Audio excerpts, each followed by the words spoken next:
I read that your son actually repeated a mission to Challenger Deep. I was wondering if kind of what that meant to you, and if were you nervous about him going down, or do you think it was safer with the advancement of technology between those? Well, just to back up a little bit, we did our dive in 1960. And while we were topside waiting to be picked up by our Zodiac boat to go over to the mothership, Jacques and I were talking about, well, when do you think somebody's going to be here next? And we finally agreed on 2 years, although I thought he was exceedingly pessimistic. Well, it turned out to be 50 years, half a century. And that was Jim Cameron.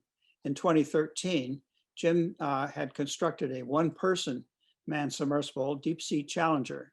And I was on that expedition because I was technical advisor for Jim on Abyss movie. So we were acquainted quite a few years before. And then when he got this idea that he'd like to make a submersible and go to the deepest place, he brought me down to Malibu where he had his Lightstorm studio. And we had a discussion about it. And I said, oh, that's pretty interesting. And if you've got an extra one, I'll go with you. Well, it turns out he made us one place sub, but he did invite me to join his expedition in 2013. So I was there when he did that. And then it was 12 more years until 2019. No, 6 more years, 6 or 7, when Victor Vescovo, a Dallas finance guy, a venture capitalist type, but a very unusual guy. He was naval intelligence for 11 years, a reserve officer, retired as commander, worked all over the world, fluent in Arabic, Russian, German, French, so on. Bright guy, and has his own helicopter that he flies from his backyard to his office in Dallas, has his own executive jet that he flies around the United States. So I forget how I met Victor, but they invited me on his expedition in 2019. And that was when he went to Challenger Deep and made his first dive. So I was present for that. So I knew the sub. I'd been in the sub, not diving, but just to look at how it was laid out. And I knew the engineering, the details of it pretty well. And that's Victor made the first dive. He would have been the 4th person to Challenger Deep. Jacques and myself, 3, and Jim Cameron. So Victor was the 4th. And he made that dive to Challenger Deep twice in 8 days. Now you got not kind of a one-time event, but repeatability and reliability, and also the instrumentation. It was going to be a very productive sub. They get a lot of measurements done, a lot of samples taken. And actually during that 8-day period, his sub, which he called a pressure drop, limiting factor. It's from science fiction somewhere. He's a science fiction fan, and that's the name of something spacey. Can't give you the origin of that name, but its limiting factor was his sub, 2-person sub. So in 8 days, he made 4 dives. Victor piloted 2 of them by himself, and the other 2 dives were 2 persons. The pilot was the guy that actually the company built the sub. So I knew I was 10 days with those people at sea, and I watched the I watched the operations, and I was convinced it was very well run, safe. The sub was safe. That's a preamble to, was I worried about Kelly, my son, making that dive? And then in early 2020, Victor calls me and he said, do you think your son, well, he said, would you like to go again? I said, no.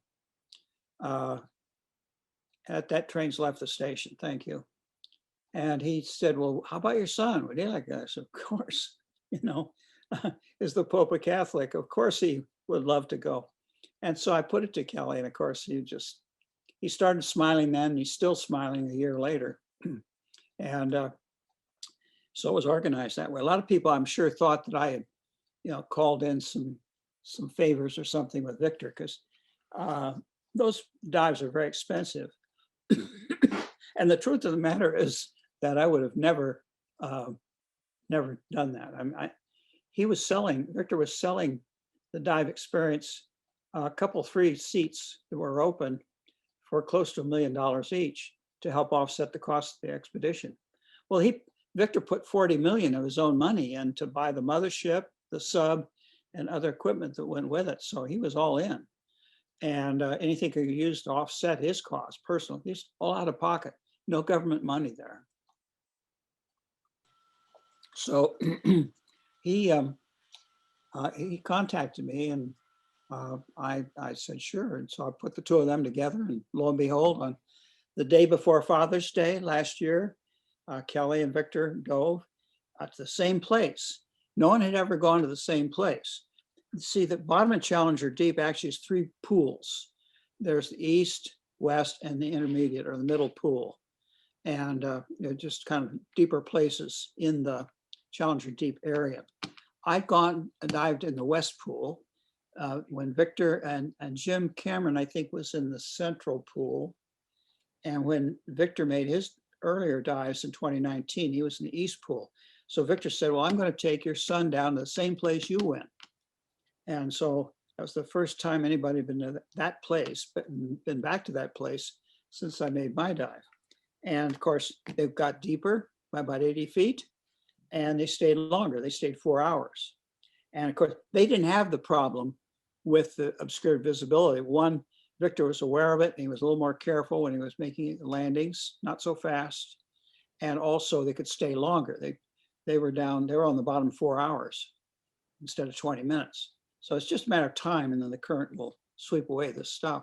So yeah, I was, I'm glad to have Kelly join the family business. That's awesome. What a legacy to have too. Yeah, two Walshes down there. And as I said, he's still smiling a year later. I'm sure anyone would be. That's awesome. Well, Victor also took the first woman down. That was my friend Kathy Sullivan, the astronaut. And if you sent a central casting, if this was a movie, and wanted the first female to go to deepest place in the ocean, they'd have sent you Kathy, because she did 2 spacewalks in the space shuttle program, and probably the record for women spacewalking. She has earned PhD in marine geology. She's a captain in the Naval Reserve, retired, and a first-class engineer. So she had it all wrapped in one package. I was really delighted that she got the nod to do that.